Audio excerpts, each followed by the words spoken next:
احمد یار نے آغا خان کی جانب اجازت طلب نظروں سے دیکھا۔ اجازت ہے؟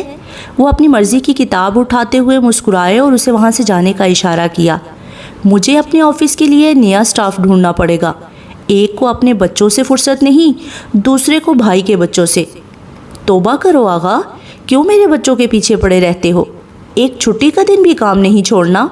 بی جی نے عین موقع پر انٹری ماری تھی۔ احمد یار ہنستا ہوا باہر کو آ گیا۔ پیچھے سے آغا جی کی مسکراتی ہوئی آواز آئی تھی، نیک بخت، تم تو اولاد کے معاملے میں میرا مذاق بھی برداشت نہیں کرتی ہو۔ کبھی میرے لیے بھی اتنا پیار دکھایا کرو جیسے اولاد پہ صدقے واری جاتی ہو۔ جیسے ہی اس نے مین ڈور سے قدم باہر نکالا آوازیں آنا بند ہو گئی۔ سامنے اس کی بیٹی انتظار میں کھڑی تھی۔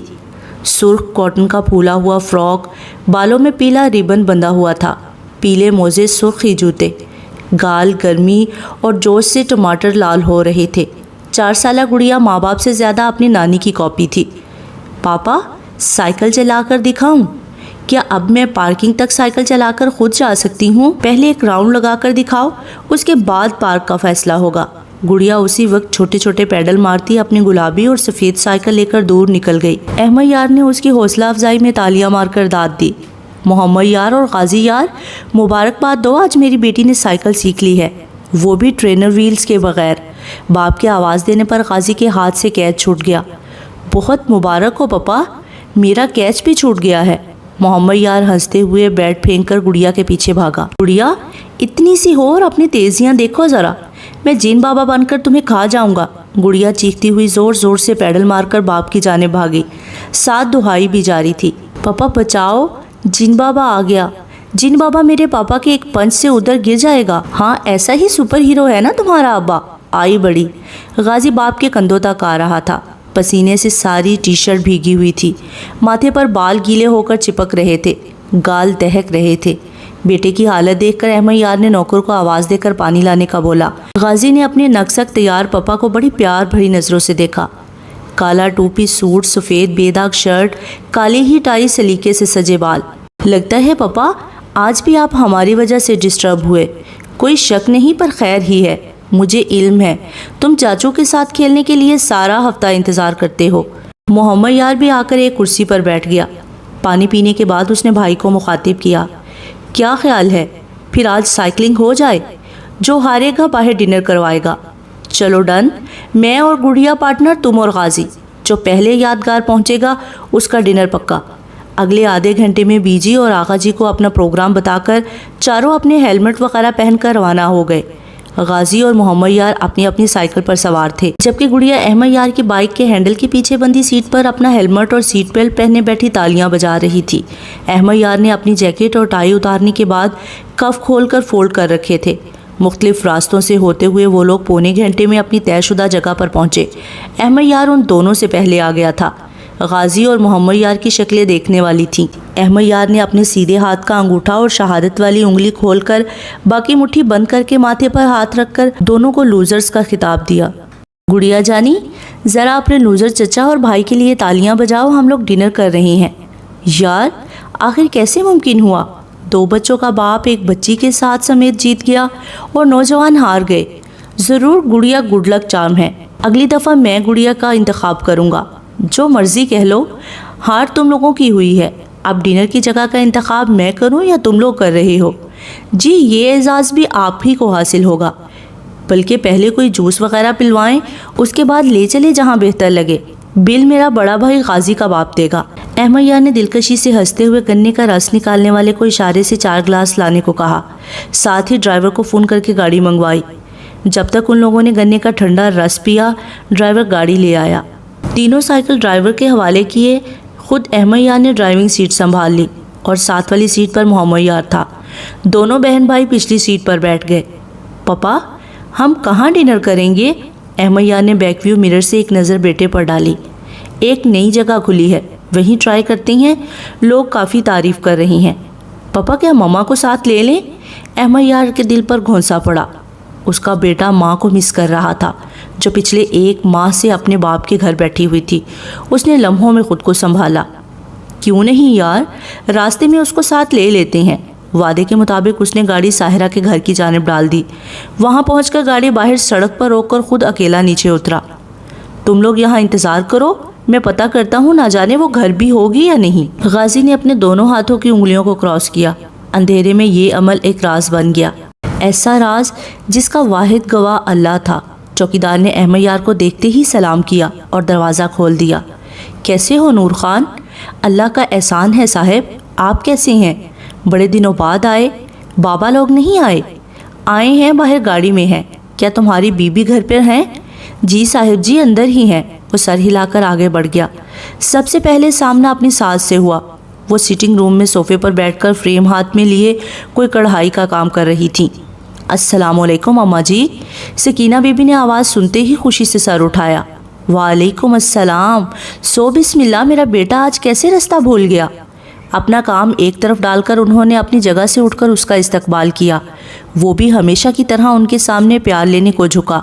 انہوں نے شفقت سے ماتھا چوما اور دعائیں دی۔ بس آپ جانتی ہی ہیں، آفس کی ڈیوٹی سخت ہے، اوپر سے والد صاحب سے چھٹی نہیں ملتی۔ آج غازی لوگوں کی چھٹی تھی، ان کو ڈنر کروانے نکلا ہوں۔ غازی نے کہا کہ ماں کو ساتھ لینا ہے، وہ لوگ گاڑی میں ہی ہیں۔ میں نے کہا جو حکم، ابھی قسمت آزما لیتے ہیں۔ ویسے وہ ٹھیک تو ہے؟ واپسی کا کیا پروگرام لگتا ہے؟ بس بیٹا، اس بڑھاپے میں جوان اولاد ذلیل کر رہی ہے۔ میں تم سے بڑی شرمندہ ہوں احمد یار۔ میں نے اکتا کر اس کو یہ بھی کہہ دیا ہے، میرے گھر سے نکل جائے پر اثر ہی نہیں ہوتا، سارا دن کمرے میں پڑی رہتی ہے۔ میں مل لوں؟ کیوں نہیں بیٹا، جاؤ، ہو سکتا ہے تمہیں دیکھ کر ہی کچھ فرق پڑ جائے۔ احمد یار سیڑھیوں کی جانب بڑھ گیا، جبکہ سکینہ بی بی کا رخ باہر کی جانب ہوا۔ وہ آنکھیں بند کر کے بھی چلتا تو عین اس کے دروازے تک پہنچتا۔ دروازہ نوک کیے بغیر وہ اندر آیا تو ساحرہ کی خوشبو نے استقبال کیا۔ اس کی طرح اس کی خوشبو بھی اپنی مثال آپ تھی۔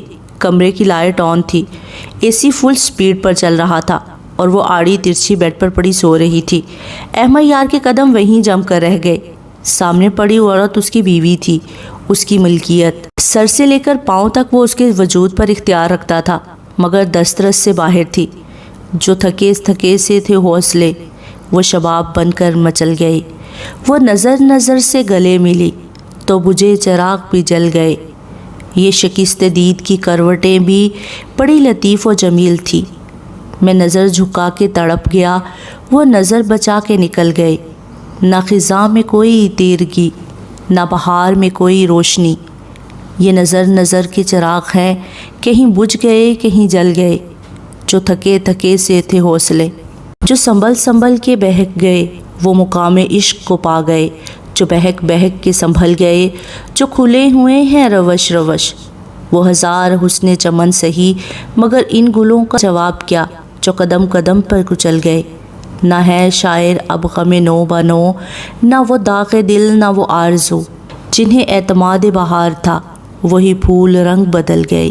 مسلسل آنکھ جھپکے بغیر دیکھنے کی وجہ سے اس کی آنکھوں میں جلن ہونے لگی تھی۔ جب برداشت سے باہر ہو گئی تو سیدھے ہاتھ سے آنکھوں کو مسلا۔ بیڈ پر وہ اس کے قریب بیٹھ کر اس پہ جھکا، چہرے پہ آئی زلفوں کو ہٹا کر پیشانی پر اپنی محبت کے ثبوت کے طور پر اپنے گرم لب رکھ دیے۔ ویسے بھی حسن مسلسل نذرانے مانگتا ہے، مگر ہر کوئی خوش نصیب نہیں ہوتا۔ یہاں کسی کی نیاز قبول ہوتی ہے۔ ایک خیال نے ناک کی طرح اس کے دماغ کو ڈسا۔ جواب میں احمد یار نے ساحرہ کو جھنجھوڑ کر رکھ دیا۔ سارو، ایک بات سچ بتاؤ، کیا کسی اور کو پسند کرتی ہو؟ کیا آج بھی کسی اور کو پسند کرتی ہو؟ کون ہے وہ؟ وہ یک دم اس کو سامنے دیکھ کر بوکھلا گئی۔ اوپر سے اس کا انداز اور سوال وہ نفی کرتے ہوئے بولی، احمد تم کب آئے؟ ابھی تھوڑی دیر پہلے آیا ہوں۔ تم میرے سوال کا جواب دو، اتنا فضول خیال تمہارے دماغ میں کیسے آیا؟ تم خود غور کرو، 2 بچوں کی ماں جو ان سے بھاگتی ہے، شوہر سے بھاگتی ہو، اپنے گھر پر مہمانوں کی طرح وہ ایک دن گزار کر ماں باپ کے یہاں ڈیرا ڈالے رکھنا۔ میں یہ بات جانتا ہوں، ماضی میں میری زندگی میں آنے سے پہلے تم کسی اور کو پسند کرتی تھی۔ مجھے صرف یہ بتا دو، کیا آج بھی تمہارا اس کے ساتھ رابطہ ہے؟ تم مجھ پر الزام لگا رہے ہو۔ تم جانتے ہو مجھے گڑیا کی پیدائش سے ہی ڈپریشن کا مسئلہ بنا ہوا ہے۔ میرے ڈاکٹر سے واقف ہو، حتیٰ کہ وہ ڈاکٹر تمہارا ہی جاننے والا بھی ہے۔ پھر بھی یہ سب کہہ رہے ہو۔ بچوں سے دور اس لیے رہتی ہوں تاکہ ان کو کبھی کوئی نقصان نہ پہنچا دوں۔ تم آج اتنے دنوں بعد مجھ سے ملنے آئے ہو یا یہ سب کچھ پوچھنے آئے ہو؟ احمد یار نے آنکھیں میچ لی۔ بالوں میں دونوں ہاتھوں کی انگلیاں پھیر کر خود کو پرسکون کیا۔ سارو، میں بڑا تنہا محسوس کرتا ہوں، مجھے تمہارا ساتھ چاہیے۔ میں تمہیں ہر دن ہر رات میں نہ جانے کتنی دفعہ یاد کرتا ہوں۔ تم سے محبت کا یہ عالم ہے کہ تمہاری بے رخی کے باوجود کسی اور عورت کی جانب منہ کرنے کو دل نہیں کرتا، ورنہ انسان کو باہر کیا کچھ نہیں مل جاتا۔ ساحرہ، میرے ساتھ سچ بولو، میرے بچے تمہارے بچے بھی ہیں، وہ بکھر جائیں گے۔ اگر کوئی اور مرد ہے تو مجھے چھوڑ دو، اور اگر یہ واقعی کوئی سائیکولوجیکل مسئلہ ہے تو ہم ڈاکٹر بدل کر دیکھ لیتے ہیں۔ مسائل کے حل نکالنے سے ہی نکل آتے ہیں، مگر دھوکے کا داغ نہیں مٹتا ساحرہ، اس لیے میرے ساتھ سچ بولو تاکہ میں کوئی حل نکال سکوں۔ ایک دفعہ دوستی سمجھ کر میرا اعتبار تو کرو۔ ساحرہ کے اندر بیٹھی چور شاطر عورت گھبرا گئی۔ کچھ ماں کی طرف سے ہر روز ملنے والی لان تان کا اثر بھی تھا۔ ابو نے بھی صاف کہا تھا کہ اگر 1-2 دن کے اندر اپنے گھر واپس نہ گئی تو وہ خود چھوڑ کر آئیں گے۔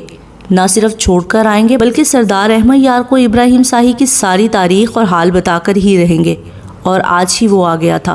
وہ جانتی تھی محبت کرنے والا نرم دل انسان ہے، محبت کے 2 بول سے بہل جائے گا، گہرائی میں کھودنے والی فطرت کا نہیں ہے۔ اس لیے اس نے والہانہ انداز میں احمد یار کے گلے میں باہیں ڈال کر سر اس کے سینے پر ڈال دیا۔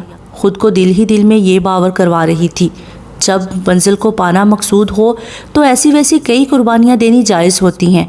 ویسے بھی ابراہیم شاہی بھی تو اس وقت ایک بیٹی کا باپ ہے، وہ بھی تو کسی کے وجود کو استعمال کرتا ہوگا۔ محبت سے یا نفرت سے وقت اس کی گواہی دے گا، مگر بے وفائی کا مرتکب تو وہ ہو چکا تھا۔ تو ساحرہ کیوں نہ احمد یار کو مصروف رکھنے کے لیے چھوٹے چھوٹے ڈرامے کرتی رہے؟ ویسے بھی آفر تو وہ کر ہی چکا ہے، اگر کوئی اور مرد ہے تو میں تمہیں چھوڑ دوں گا۔ پر بے وقوف عورت رہی نہ پھر جذبات میں اپنی عقل کھونے والی مخلوق ہی۔ مرد بھی ایسے صرف چال پھینکتا ہے مچھلی کو قابو کرنے کے لیے، ورنہ کہاں تاریخ نے ایسا مرد دیکھا جو باخوشی اپنی عورت کو صرف اس لیے چھوڑ دے کہ وہ کسی اور مرد کو پسند کرتی ہے۔ پاگل عورت۔ مگر دونوں میاں بیوی کی گفتگو سے بچوں کو اتنا فائدہ ضرور ہوا کہ انہوں نے مہینوں بعد ماں باپ کی موجودگی میں وقت گزارا، کھانا کھایا، یہاں تک کہ وہ واپسی پر بچوں کے ساتھ گھر آئی، گڑیا کو بیڈ ٹائم کہانی سنائی، غازی کے ریسرچ پیپر پڑھے، اس کی حوصلہ افزائی کے طور پر 1000 کا نوٹ اس کی نظر کیا۔ غازی ماں سے گلے لگ کر پیار بٹورنے کی خواہش دل میں لیے ہی اپنے کمرے میں آ گیا۔ وہ اس پر ہی خوش تھا کہ آج ماں گھر پر تو موجود تھی، اور نہ جانے کب تک رہتی۔ یہ تو اللہ ہی جانتا تھا کہ وہ کس سوچ کے تحت آئی تھی، اس کے ذہن و دل میں کیا چل رہا تھا، یہ تو آنے والا وقت ہی بتا سکتا تھا۔ ابھی تو وہ باپ بچے اسی پہ خوشی سے پھولے نہیں سما رہے تھے۔ رات کے آخری پہر ساحرہ نے اپنے پہلو میں لیٹے خوبرو شخص پر نفرت بھری ایک نظر ڈالی، جس کے بازو اس کے گرد لپٹے ہوئے تھے۔ چہرہ ساحرہ کے بالوں میں گم تھا۔ ساحرہ کا ہاتھ اس کے توانا ہاتھ کے نیچے دبا عین اس کے دل کے اوپر تھا۔ اس کے ہاتھ کے نیچے احمد یار کا دل دھڑک رہا تھا۔ اپنی سوچ میں وہ احمد یار سے مخاطب ہوئی، تم تنہائی کی بات کرتے ہو، میری جانب دیکھو، میرا تو دم گھٹتا ہے، پھر بھی میں مجبور ہوں کہ اپنے گرد حالہ بنے تمہارے بازو کاٹ کر نہیں پھینک سکتی ہوں، ورنہ یقین کرو اتنے ٹکڑے کروں کہ تم گن بھی نہ پاؤ، تمہارے دل کی دھڑکن سانپ بن کر پی جاؤں، تم ساکت بے جان ہو جاؤ، نہ تم میری جانب دیکھو نہ مجھے چھوؤ۔ محبت محبت محبت کا دم بھرنے والے، تم جانتے کیا ہو محبت کیا ہے؟ میں تم سے جتنی نفرت کرتی ہوں بتا دوں تو تمہارا وجود نیلا پڑ جائے۔ اس نے بڑی احتیاط سے اپنا وجود احمد یار کی گرفت سے آزاد کروایا اور ایک کنارے سے لگ کر لیٹ گئی۔ زرمین، مجھے لگتا ہے تمہاری شادی میں بڑی جلدی کی گئی ہے، ابھی مجھے کچھ اور سال تم سے خدمت کروانی چاہیے تھی، اچھا ہوا جو شادی ہو گئی۔ خود تو جناب SSG صاحب مہینوں گھر کا چکر نہیں لگاتے، میں یہاں اکیلی رہوں، اب میں اپنے میاں اور بیٹی کے ساتھ موجے مارتی ہوں۔ سرمین نے پاستہ لا کر میز پر رکھا، اب اندر سے پینے کو کچھ لینے گئی۔ خوش ہو بھی یا بھائی کو بہلانے کا بہانہ ڈھونڈا ہوا ہے؟ وہ تمہارا خیال بھی رکھتا ہے یا بس اپنے بھائی کی سیاست چمکانے میں ہی لگا رہتا ہے؟ 1.5 لیٹر پیپسی کی بوتل 2 خالی گلاس لا کر سامنے رکھتے ہوئے مسکراتی ہوئی خود بھی کرسی کھینچ کر بیٹھ گئی۔ اتنا خیال تو کرتے ہیں، مگر نہ جانے آپ کو یقین کیوں نہیں آتا؟ پھر تم نے اپنا ڈیزائننگ کا شوق آگے چالو کیوں نہیں رکھا؟ دونوں بہن بھائی آمنے سامنے بیٹھ کر پاستے سے انصاف کر رہے تھے۔ آپ کی بھانجی صاحبہ میرے پاس اتنا وقت ہی کب چھوڑتی ہے؟ اس کے کاموں سے فرصت ملے تو کچھ اور بھی سوچوں۔ جانے دو بھائی، اتنی بھلی مانس تمہاری بیٹی ہے، جیسے میں جانتا نہیں ہوں کہ کس کے کام تمہیں مصروف رکھتے ہیں۔ بیٹی تمہاری تو اب اسکول شروع کر چکی ہے، تمہارے پاس وقت ہی وقت ہے۔ صاف صاف کہو وقت کا بہانہ ہے، اصل تو اجازت نہیں ہے۔ بھائی آپ کو نہ جانے کیا وہم ستاتے رہتے ہیں، اب تھوڑا بہت کمپرومائز تو ہر لڑکی کو کرنا ہی پڑتا ہے نا۔ میرے بارے میں فکر مند ہونا چھوڑ دیں، میں اپنی زندگی میں بڑی مگن ہوں۔ ہاں کاش خوش بھی ہوتی۔ خوش ہی ہوں، آپ اپنی بات کریں، کب تک یوں گھومنے کا ارادہ ہے؟ آپ کو اب پیاری سی اچھی سی بھلی مانس سی لڑکی سے شادی کر لینی چاہیے، آپ میرے سے 3 سال بڑے ہیں، کچھ تو خیال کریں۔ ولی نے نیپکن سے منہ صاف کرنے کے بعد گلاس اٹھا کر ایک سپ لیا۔ اس سارے کے دوران وہ دلکشی سے مسکراتا رہا۔ بھئی تم نے شاید غور سے سنا نہیں، میں یہ بات تسلیم کر چکا ہوں کہ تمہاری شادی بڑی چھوٹی عمر میں کر دی۔ اب 24 سال کی عمر میں تم اماں جی بن گئی ہو۔ کہاں گئے خالہ کے وہ وعدے کہ شادی کے بعد بھی زرمینی اپنی تعلیم جاری رکھ سکتی ہیں؟ مجھے علم ہوتا کہ ایسے وعدہ خلافی ہونی ہے، میں کبھی ان کی باتوں میں نہ آتا، کم از کم ماسٹرز ضرور کرواتا۔ میرا خواب تھا کہ تم آرمی میں جاتی۔ یہ ہیل والے جوتے پر ساڑی باندھے جا رہی ہیں ڈاکٹر زرمین احمد؟ کیوں میں کیپٹن زرمین احمد کیوں نہیں ہوتی؟ آپ کی طرح ایس ایس جی یہ بھاری گن اٹھائے انڈیا کے بارڈر پر فائر کر رہی ہوتی۔ ولی شادابی سے ہنسا۔ تم فائٹر نہیں ہو زرمینی، تم معصوم ہو۔ کیوں کیا فائٹر معصوم نہیں ہوتے؟ ہوتے ہیں مگر کولڈ بلیڈڈ ہوتے ہیں، تم کولڈ بلیڈڈ نہیں ہو، تم باتوں سے بہلنے والی ہو، تم میری زرمینے ہو۔ وہ آج صبح 10 بجے ولی کی فون کال ملتے ہی اس کی طرف آ گئی تھی۔ وہ یوں ہی بغیر اطلاع کے اچانک مہینوں، کئی دنوں اور ہفتوں بعد اپنی شکل دکھانے آ جاتا تھا۔ ویسے مان گئی ہو، باتوں میں لگا کر اصل موضوع سے ہٹانا آپ کا دائیں ہاتھ کا کھیل ہے۔ یار ایک لڑکی آج کل تمہارے بھائی کو فل ٹائم لفٹ کروا رہی ہے، کرنل کی بیٹی ہے، ڈر لگتا ہے کہ کہیں جوتے ہی نہ پڑوا دے، کیونکہ 4 دن ہینگ آؤٹ کرنا ہے تو موسٹ ویلکم۔ شادی وادی کا سین نہیں ہو سکتا۔ شادی وادی کا سین آپ کی طرف سے نہیں ہو سکتا یا اس کی طرف سے نہیں ہو سکتا؟ ظاہر ہے میری جانب سے، ادھر تو شاید دال گل ہی جائے۔ پر یار ایک اور مسئلہ بھی ہے، جب لڑکیوں کو لفٹ کروا دو فوراً سے شادی کی رٹ لگانے لگ جاتی ہیں۔ میرے دوست کے ساتھ ہوا ہے ایک سین، تم سنو تو پیٹ میں بل پڑ جائیں۔ بیچارہ برا پھنسا ہے، بلکہ کام سے گیا ہے، اچھا بھلا دھڑلے والا پٹھان بھائی تھا، اس لڑکی نے اس کی شخصیت ہی بدل کر رکھ دی ہے۔ کیا کھا رہا ہے، کہاں جا رہا ہے، حتیٰ کہ دوستوں سے ملنے اور بات کرنے پر بھی پابندی ہے۔ خیر ہم بھی اس کو بڑا تنگ کرتے ہیں، ہم لوگوں نے اس کا نام ہی گیدڑ خان رکھ دیا ہے۔ زرمینے کا کہا فلک شگاف تھا۔ یہ تو پٹھان بھائی کے ساتھ زیادتی ہے۔ ہاں تو کون اس کو کہتا ہے ایسے ایک لڑکی کے پیچھے جگری یاروں کو چھوڑے، یہاں تک کہ ایک فلم تک ہمارے ساتھ نہیں دیکھنے جاتا۔ کل کو دیکھا جائے گا، آپ تو بڑی باتیں بنا رہی ہیں نا، کل اپنی بیوی کے آگے پیچھے اس کا بیگ اٹھا کر گھومیں گے، تب پوچھوں گی۔ میں نے شادی کرنی ہے، اللہ معافی دے کوئی اپنا جینڈر تبدیل نہیں کرنا، جو لیڈیز بیگ اٹھا کر گھوموں گا۔ ویسے بھی تمہارا آدمی کون سا یہ سب کرتا ہے؟ بس آ جائیں واپس میرے بیچارے آدمی پر، نہ جانے کیا اللہ واسطے کا بیر ہے، وہ اگر آپ کے خیالات سن لیں تو کتنا افسوس ہو۔ پتہ نہیں یار، پر مجھے کبھی اس شخص سے پازیٹیو وائبس نہیں ملے، ہمیشہ بڑی ڈارک سی فیلنگ آتی ہے۔ اللہ کرے میرے وہم غلط ہوں۔ زرمین نے بھری ہوئی آنکھوں سے ولی کی جانب دیکھا۔ اب وہ کیا بتاتی کہ تمہارے 100 نہیں تو 80% وہم صرف وہم نہیں ہے، بلکہ بولی بھائی وہ میرے شوہر ہیں، میری بچی کا باپ، پلیز اپنا دل کشادہ کریں۔ ولی اس کی آنکھوں میں پانی دیکھ کر ہاتھ کھڑے کر گیا۔ پاگل ہو گئی ہو کیا؟ بھئی مذاق کر رہا ہوں، اتنا سا تو تمہارا دل ہے۔ اچھا چلو مارکیٹ کا چکر لگاتے ہیں، مجھے بھی کچھ چیزیں لینی ہیں۔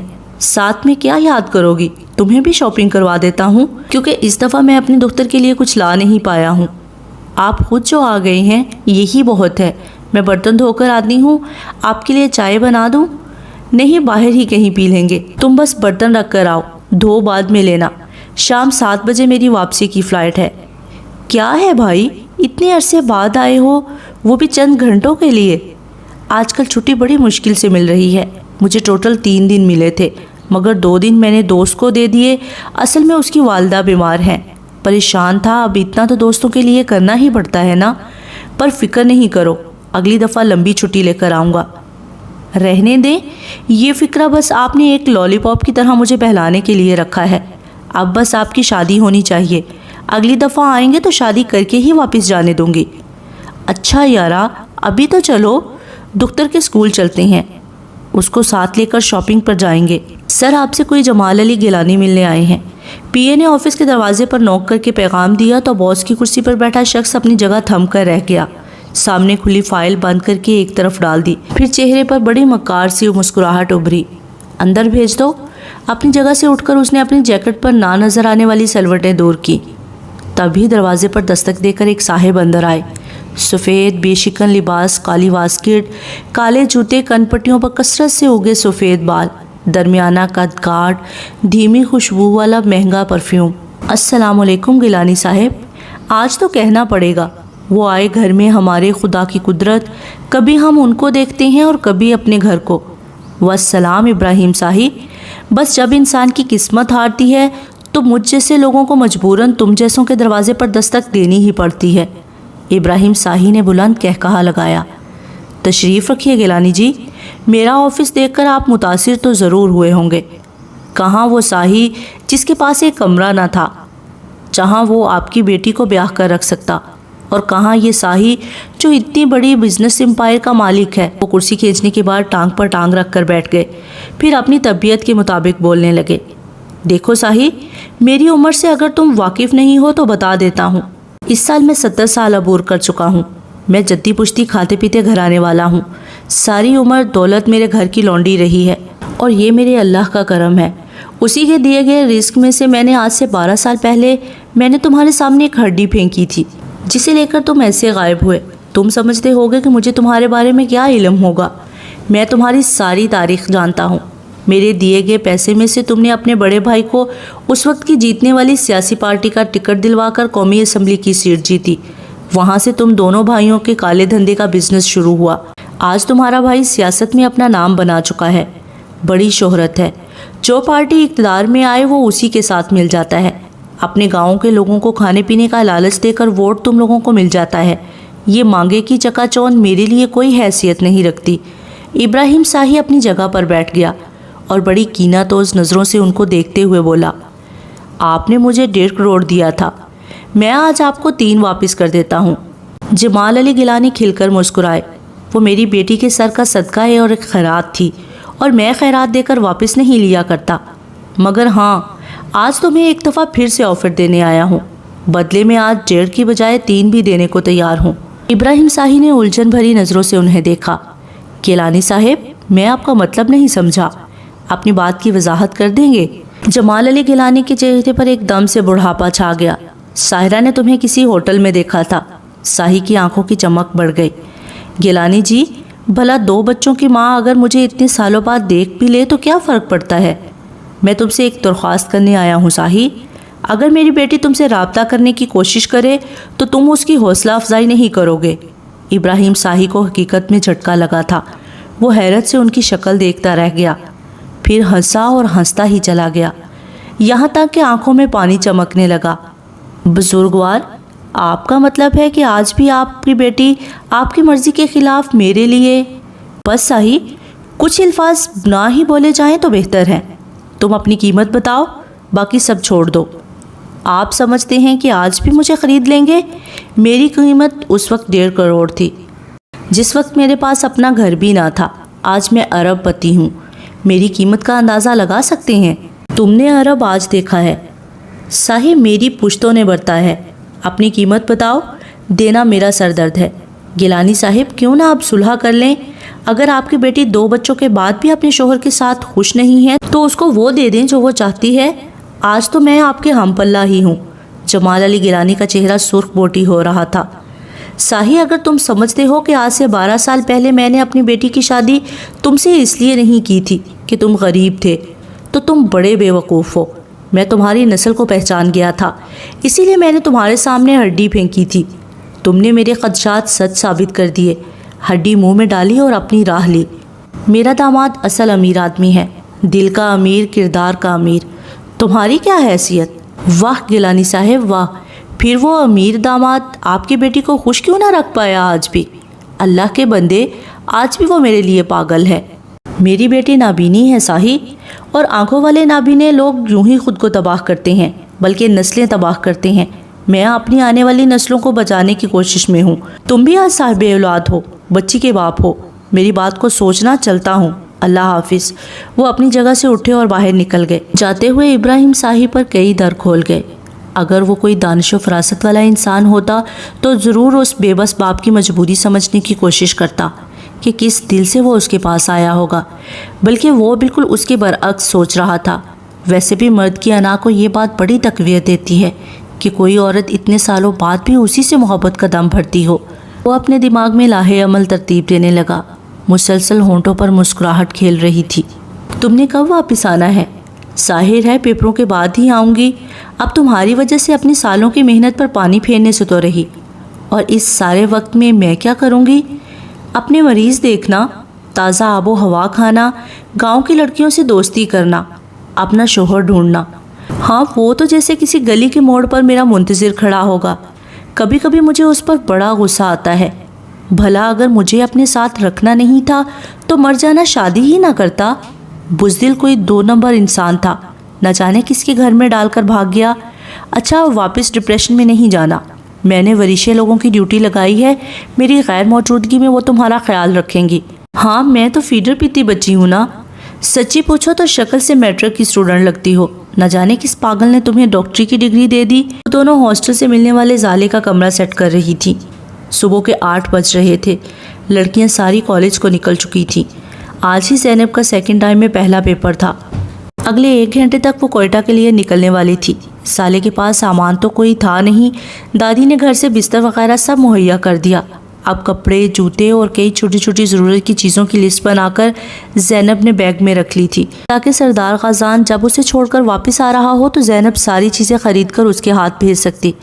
ویسے زالے، مجھے نہیں لگتا کہ تمہیں یہاں کوئی قسم کا مسئلہ ہوگا۔ دیکھو ہم عزت اور حفاظت کرنے والے لوگ ہیں۔ دادی کو بھی جان ہی گئی ہو، انہوں نے کتنی مدد کی ہے۔ اگر وہ ساتھ نہ دیتی تو بھائی شاید تمہیں یہاں رکنے نہ دیتے۔ کوئی حوالہ جو نہیں ہے، نہ کوئی سند، نہ کوئی سرکاری پیپر۔ سمجھ رہی ہو نا میری بات؟ میں تو شکر گزار ہوں۔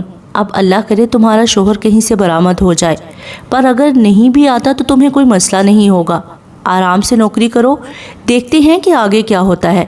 زالے رونے لگ گئی۔ اتنے دنوں سے دونوں کا 24 گھنٹے کا ساتھ تھا۔ دونوں نے زالے کا کلینک بھی مل کر ترتیب دیا۔ آج پہلے دن اس نے وہاں ڈیوٹی دینی تھی۔ اب رو کیوں رہی ہو؟ ویسے ہی رونا آ رہا ہے۔ آج میری نوکری کا پہلا دن ہے اور مجھے الوداع کہنے کو نہ ماں نہ باپ، کوئی بہن بھائی نہ کوئی ساتھی۔ زینب نے رکھ کے 2-3 دھموکے جھڑ دیے۔ زالے کی ہائے نکل گئی۔ جانوروں کی طرح کیوں مار رہی ہو؟ تم قابل ہی اس کے ہو۔ ایویں تمہارے ساتھ وقت ضائع کر رہی ہوں۔ مرو میری طرف سے۔ رو بیٹھ کر گئے رشتوں کو، میں جا رہی ہوں۔ زالے کو حیران و پریشان چھوڑ کر 2 سیکنڈ میں کمرے سے نکل گئی۔ ہیں اسے اچانک کیا ہو گیا؟ وہ اس کے پیچھے لپکی۔ کوریڈور کے اینڈ پر وہ مڑتی ہوئی نظر آئی۔ زالے نے کمرے کا دروازہ اپنے پیچھے بند کیا اور دوڑ لگا دی۔ جب تک وہ کونے تک آئی زینب آدھا گراؤنڈ پار کر چکی تھی۔ سامنے گیٹ کے پاس سردار غازان زینب کے انتظار میں گاڑی میں موجود تھا۔ کل رات ہونے والی اچانک برف باری نے جہاں درجہ حرارت میں کمی کی ہوئی تھی، وہیں اچھی خاصی پھسلن بھی پیدا ہو گئی تھی۔ وہ اس کے پیچھے بھاگتے ہوئے گراؤنڈ میں آئی۔ زینی رکو تو، ہوا کیا ہے؟ وہ پیچھے سے بھاگتی ہوئی آ کر زینب سے ٹکرائی۔ دونوں ہی اپنا توازن قائم نہ رکھ پائیں، وہیں برف پر گری۔ ٹکرے مارنے کا شوق ہو رہا ہے تو جا کر دیوار میں سر مارو۔ میرے پیچھے کیا لینے آ رہی ہو؟ تم رک کر بات سن لیتی تو کیوں میں بھاگتی؟ اور تمہیں اچانک سے کس گدڑ نے سونگا؟ اچھی بھلی تھی، کیونکہ مجھے لگا کہ تمہیں میری ضرورت ہی کہاں ہے۔ تم بیٹھ کر آنسو بہاؤ۔ ہائے امی نہیں ہے، ابو نہیں ہے، میرے بھی تو نہیں ہے۔ میں تو تمہاری طرح بیچاری بن کر نہیں روتی ہوں۔ تمہارے پاس دادی ہیں، تمہارا بھائی ہے، اتنی ساری دوست ہیں، اپنا گھر ہے۔ میرے پاس تو ایک شوہر ملا تھا، وہ بھی چھوڑ کر بھاگ گیا۔ میں تو ہوں نا، تمہیں اتنی لمبی فوج کی ضرورت بھی کیا ہے؟ تمہارے لیے ایک زینب ہی کافی ہے۔ سچی بتا رہی ہوں، آج کے بعد میرے سامنے یہ سب دہرایا نا تو تمہارا اور میرا جینا مرنا ختم۔ زالے نے اس کو زور سے اپنے ساتھ بھینچ لیا۔ دونوں وہیں برف پر بیٹھی ہوئی تھیں، ایک دوسرے کو گلے لگا کر دائیں بائیں پنڈولم کی طرح جھومنے میں گاڑی کے ہارن نے خلل ڈالا۔ چلو اس کا پیمانہ لبریز ہو گیا ہے، اٹھو چلیں، پہلے تمہیں تمہارے کلینک اتارتی ہوں، پھر جاؤں گی۔ دونوں ایک دوسرے کا ہاتھ تھامے احتیاط سے چلتی ہوئی آ کے گاڑی میں بیٹھ گئیں۔ گاڑی کے اندر ہیٹر لگا ہونے کی وجہ سے ایک دم سے سکون کا احساس ہوا۔ سردار ڈرائیونگ سیٹ پر آنکھوں پر کالا چشمہ چڑھائے بیٹھا تھا۔ آج مونچھوں کا ساتھ ہلکی سی بڑی ہوئی شیو دے رہی تھی۔ گہرے براؤن رنگ کے کھدر کے شلوار سوٹ پر کالی جیکٹ میں اس کی سرخ و سفید رنگت دمک رہی تھی۔ براز، پہلے کلینک پر رکنا۔ زینب کے کہنے پر گاڑی گیٹ سے نکالتے ہوئے سردار نے سر ہلکا سا اس بات میں خم کیا۔ 2-3 دن ان کے گھر پر گزارنے کے بعد سالے کے دل میں بیٹھنے والا سردار کا پہلا پڑنے والا تاثر تبدیل ہو گیا۔ وہ پہلے دن جتنا سخت مزاج اور اکھڑ لگا تھا، حقیقت میں اس کے بالکل برعکس نکلا تھا۔ بڑا تحمل مزاج، دھیمے لب و لہجے والا، ملنسار، باوقار، بلکہ جس طرح وہ اپنے کالج کی لڑکیوں کو اپنی بیٹیوں کی طرح ڈیل کرتا۔ زالے متاثر ہوئی تھی۔ کلینک کی عمارت گاؤں کے درمیان میں واقع تھی، جس کے ایک طرف پہلے ہی ایک مرد ڈاکٹر موجود تھا، مگر چونکہ یہ کلینک قریب کے دوسرے دیہاتوں کو بھی لگتا تھا تو ایک مرد ڈاکٹر ناکافی ہی ثابت ہوتا تھا، خاص کر جب عورتوں کی بات آتی۔ زیادہ تر لوگ پسند نہیں کرتے تھے کہ ایک عورت کو آدمی ڈاکٹر دیکھے۔ عورتوں کو یا تو کوئٹہ جانا پڑتا یا گھر پر ہی سر درد بخار کی گولی لے کر ٹھیک ہوتی۔ زینب کا گھر گاؤں کے رستے میں بہت شروع میں آتا تھا۔ ان کے گاؤں اور گھر کے درمیان 1 میل کا فاصلہ تھا۔ جس وقت وہ لوگ کلینک پر پہنچے وہاں پر لوگوں کا جمکرٹا لگا ہوا تھا۔ رش دیکھ کر پہلا خیال زالے کے ذہن میں یہی خیال آیا کہ یقیناً کوئی ایکسیڈنٹ ہو گیا ہے، مگر وہ یہ جان کر مبہوت رہ گئے کہ وہ سب مرد و خواتین اپنی نئی ڈاکٹر کو خوش آمدید کرنے کو وہاں جمع تھے۔ سب نے اس کے لیے کوئی نہ کوئی چیز اٹھا رکھی تھی۔ کسی نے کڑھائی والی چادر، کسی نے ٹوپی دی، کسی نے کرتا دیا، کوئی ایک ڈونگے میں کھانے والی کوئی چیز اٹھائے کھڑا تھا۔ خشک میوہ جات، کینو، سیب، چیزوں کا یہ ڈھیر لگ گیا۔ اس نے ایک ایک عورت کو گلے لگا کر شکریہ ادا کیا۔ محنت کشوں کے چہرے سونے جیسی تپش سے چمک رہے تھے۔ وریشے لوگ بھی 1 گھنٹے کی چھٹی لے کر وہاں موجود تھی۔ تازہ پھولوں کا یہ اتنا بڑا گلدستہ ہاتھ میں تھا جس میں 1 عدد گلاب ہوگا، باقی سب جنگلی جڑی بوٹیاں تھیں۔ اس کے کمرے کے دروازے پر بینرز لگا تھا، ویلکم ٹو قبیلہ سردار۔ زالے خوش تھی۔ زندگی میں پہلی دفعہ وہ خوش تھی۔ ہر فکر بھول کر، ہر محرومی بھول کر وہ خوش تھی۔ اپنی خوشی میں یہ احساس نہ ہو پایا کہ کسی کی نظریں مسلسل اس کے چہرے سے چپکی رہیں۔ ان نظروں میں سوچ کی گہری پرچھائیاں تھیں۔ وہ اس کی ایک ایک حرکت کو ازبر کر رہی تھی، پرکھ رہی تھی۔ کاش وہ جان پاتی، کاش کوئی اس کو اس ٹائم یہ باور کروا دیتا کہ جس کی تمہیں تلاش ہے ابھی اس لمحے وہ اس بھیڑ میں موجود ہے۔ آگے بڑھ کر اس کو پہچان کر اس کا ہاتھ تھام لو، پھر چاہے کچھ بھی ہو جائے چھوڑنا مت، کھونا مت۔ وہ بہت قیمتی ہاتھ ہے۔ مگر زالے وہیں اپنے نئے ملنے والوں میں مصروف ہو گئی اور وہ اس طرح خاموشی سے چلا گیا۔ بتاتے کیوں نہیں ہیں؟ اس بدنیت انسان کے پاس کیوں گئے تھے؟ سکینہ بی بی کے غصے سے پوچھے گئے سوال کے جواب میں جمال علی گیلانی کا لہجہ شکست خوردہ اور کندھے جھکے ہوئے تھے۔ اور کیا کرتا؟ گھر میں بیٹھ کر انتظار کروں کہ کب میری بیٹی باپ کی میت کو آخری دھکا دے کر قبر میں اتارتی ہے، یا اس دن کا انتظار کروں جب اس شریف النفس انسان کو ساری حقیقت معلوم ہو جائے اور وہ آ کر میرا گریبان تھامے کہ جب اپنی بیٹی کے چلن معلوم تھے تو کیوں اس کو میرے نام کی بیڑی میں قید کیا؟ میں آج بڑا پچھتا رہا ہوں سکینہ، میں اندر سے ریزہ ریزہ ہو گیا ہوں۔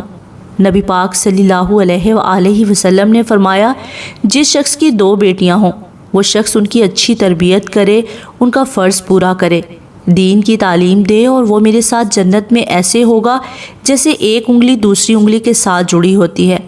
میں کتنا بد نصیب ہوں، مجھے اللہ نے 1 بیٹی اور 1 بیٹا دیا۔ بیٹا سعادت مند ہے، حالانکہ بیٹے سے زیادہ مجھے بیٹی سے امیدیں تھی۔ میں نے کس شوق و چاہت سے اس کو اسکول اور کالج میں بھیجا، مگر وہ تعلیم لے کر سنورنے کی بجائے اپنا آپ ہی بھول گئی۔ اتنی بدنیت، اس قدر کٹھور، اس درجے کی بے حس میں اللہ کو کیا منہ دکھاؤں گا؟ وہ آج بھی 12 سال پہلے کی طرح میری آنکھوں میں آنکھیں ڈال کر مطلع کر گئی ہے۔ وہ اس کے ساتھ رابطہ ضرور کرے گی۔ میں تو آنے والے طوفان کے آگے بند باندھنے کی 1 عدد ناکام کوشش کرنے گیا تھا۔ بوڑھا باپ اور ماں دونوں رو رہے تھے۔ میں تو دعا کرتی ہوں اگر ایسی اولاد ہوتی تو اللہ کسی کو صاحب اولاد ہی نہ کرے۔ لوگ تو یہی کہیں گے کہ ماں نے بیٹی کی یہ تربیت کی ہے۔ بے وفائی، بد چلنی تو میری نسلوں میں کہیں نہیں ملتی۔ میں نے تو آج تک بغیر ضرورت کے دہلیز سے باہر قدم نہ نکالا۔ شوہر کی غیر موجودگی میں بھی اس کی دہلیز پر چھینٹا نہیں پڑنے دیا۔ پھر میرے پیٹ سے جنم لینے والی ایسی کیوں نکلی جس کو ماں باپ سے محبت نہ ہو؟ وہ زندگی میں کسی اور کی محبت کا دعویٰ بھی کیسے کر سکتا ہے؟ میں نے اس کو ہر بات کھول کھول کر بتائی، پھر اس پر اثر کیوں نہیں ہوا؟ قرآن کہتا ہے ماں باپ کے سامنے اکتاہٹ سے اف کرنا بھی گناہ ہے، تو وہ مجھے اور آپ کو خون کے آنسو کیسے رلا سکتی ہے؟ میں 12 سال پہلے ہی بڑا رو چکی ہوں، آج میرے میں اتنی ہمت نہیں ہے۔ اگر اس نے میرے سفید سر میں خاک ڈالی تو میری دعا ہے میرا اللہ مجھے اس زندگی کی قید سے آزاد کر دے۔ جمال علی گیلانی نے اپنے آنسو صاف کیے اور کھڑے ہو گئے۔ تم دعا کرو سکینہ، اللہ کی ذات ہم پر وہ بوجھ نہ ڈالے جس کو اٹھانے کی ہم میں ہمت نہیں ہے۔ سکینہ نے اپنے شوہر کی پشت پر نظر ڈالی، کیسا دل دہلا دینے والا منظر تھا۔ سر جھکا کر سوچ سوچ کر قدم اٹھاتا ضعیف نظر آتا وجود، یہ وہ آدمی تھا جو اپنی برادری اور خاندان والوں کے فیصلے کرتا تھا، ہر بات میں پوری گرج کے ساتھ اپنی رائے دینے والا، سچی بات پر ڈٹنے والا، سینہ تان کر سر اٹھا کر چلنے والا۔ آج حالات نے کیسا بابا بنا دیا تھا۔ یہ اولاد کا تحفہ تھا جو حلق میں پھنس چکا تھا، جسے نہ نگلا جا رہا تھا نہ ہی اگلا جا سکتا تھا۔ کھانے کی میز سے اٹھ کر انہوں نے ملازمہ کو کہہ کر جمال صاحب کے لیے چائے ان کے آفس میں بھجوائی، خود فون سٹینڈ کی جانب آئی۔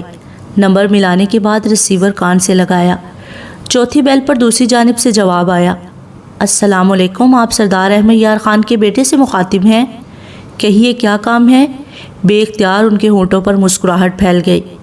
وعلیکم السلام، آپ بھی اس وقت سردار احمد یار خان کی ساس سے مخاطب ہیں؟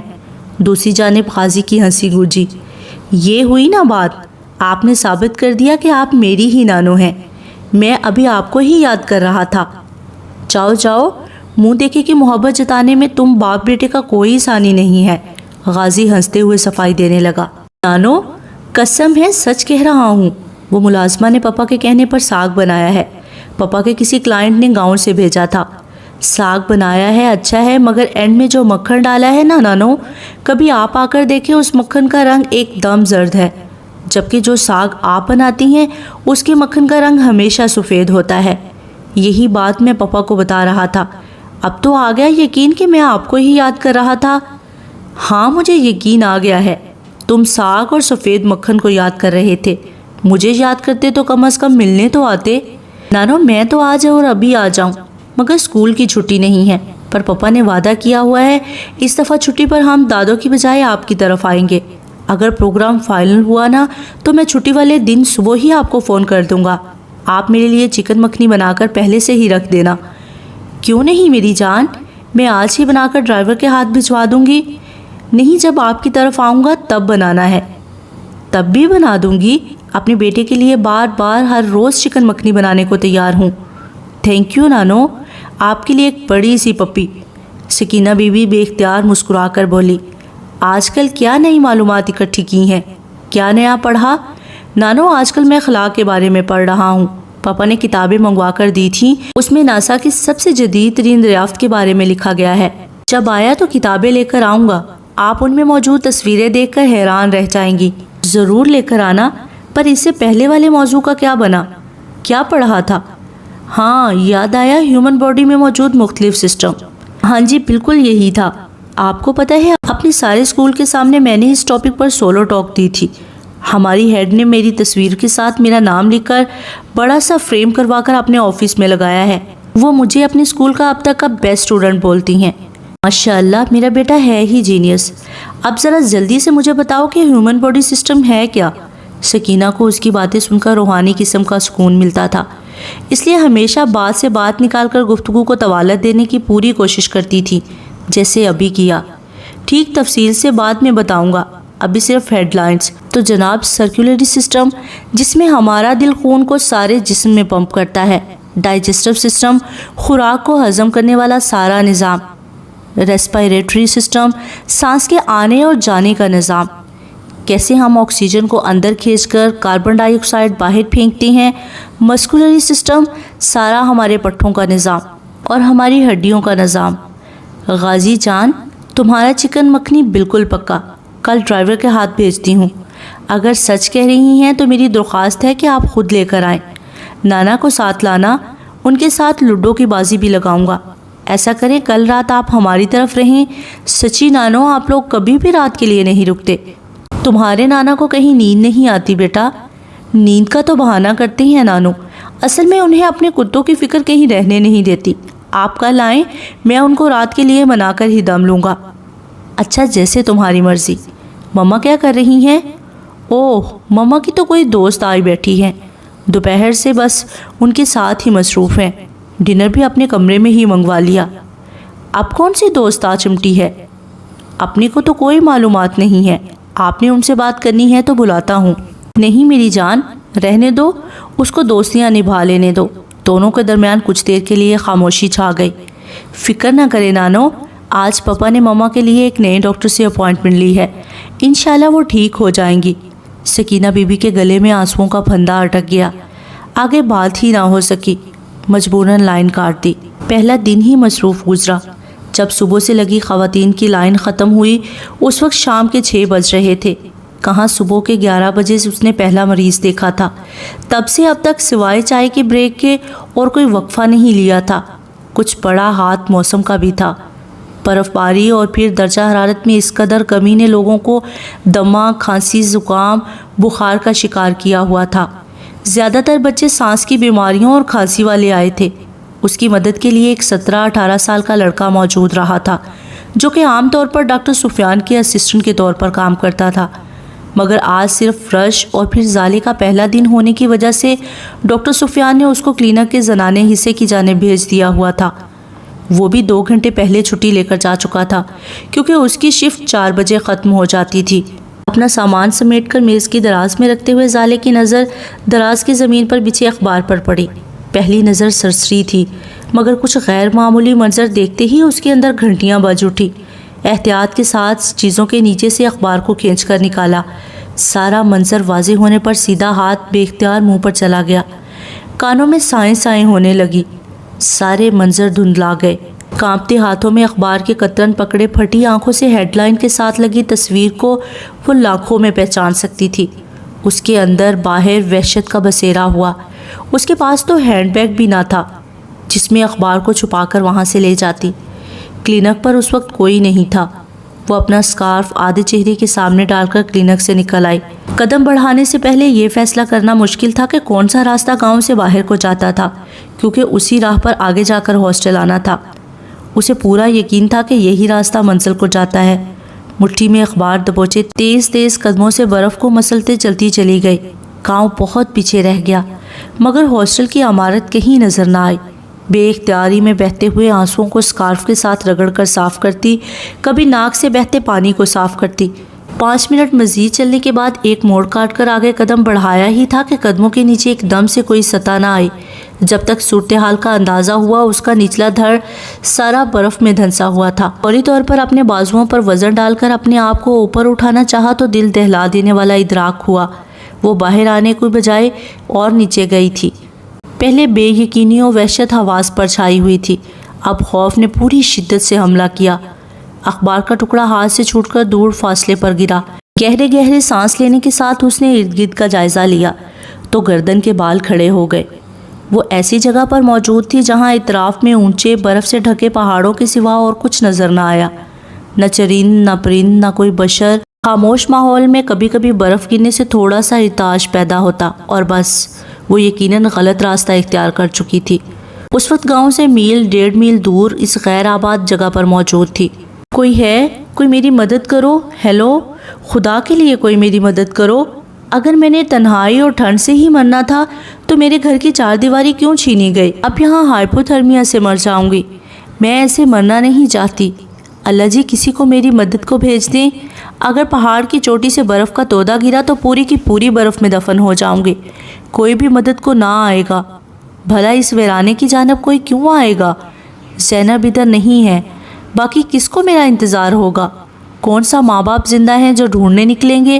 اگر برف باری دوبارہ شروع ہو گئی تو ہائے، گرمیوں تک میں ادھر فریز رہوں گی۔